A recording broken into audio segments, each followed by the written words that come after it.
This year, 2016, will see the arrival of truly immersive virtual reality after more than 2 decades of development.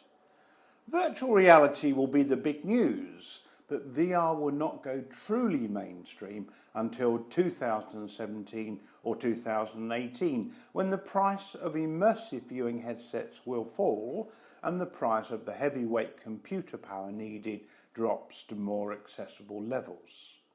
For decades I've been saying that the virtual environment will prove to be a natural habitat for human beings, and our minds will migrate into the virtual environments of VR very rapidly. Indeed, I have described humans of the 21st century as the virtual ape. Those of you who have tried fully immersive VR will know how compelling and entrancing the experience is. It seems almost a wrench to return to mundane, ordinary reality. And this is the reaction to VR when the virtual environments themselves are still in their infancy. Very soon, VR experiences will be overwhelmingly rich, exciting, stimulating and engaging. Real life will seem very dull by comparison. Is it good or bad, and does the question matter? Well, it does matter because I believe virtual environments will play a major part in our future lives. Is it bad that we're likely to want to be in virtual environments in preference to the real world? Well, I go back to the arguments of René Descartes and Immanuel Kant to answer the question, or if you prefer a more contemporary reference, to the film The Matrix. We are primarily virtual creatures. We experience what we call the world exclusively through our senses. Yet our senses have no way of verifying the truth of any information they receive. For example, there is no natural colour in the outside world. Our brains create all of the fabulous colours and hues we imagine surround us. In reality, our surroundings are made up of tones of grey, to which our brains add colour for evolutionary advantage. Red for fire and danger, green for lush fertility. The same is true of all other senses. It is our brains which create the illusion of what we call reality.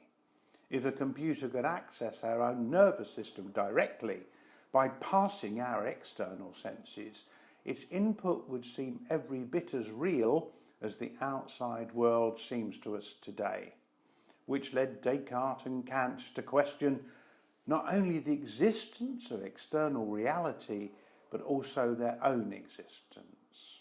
Descartes summed up his conclusion to this impenetrable philosophical question with the famous phrase, "I think, therefore I am." Reality is an internal, subjective conclusion we make based upon extremely questionable input from our senses.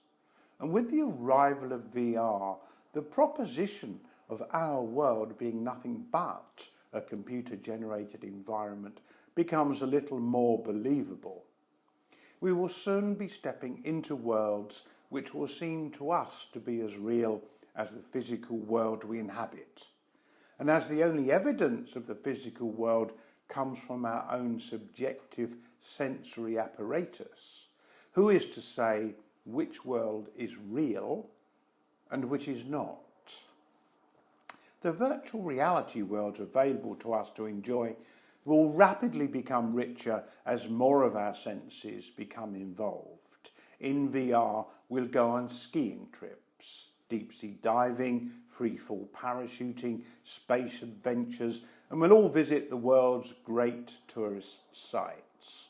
In time, we'll feel the wind on our cheeks and breathe in the smells of the Mumbai streets or the alpine air of Bavaria. We'll enjoy virtual sexual experiences, either alone or with others who share the same virtual spaces. And we'll even enjoy the sensation of virtual eating. Today's VR is just the beginning.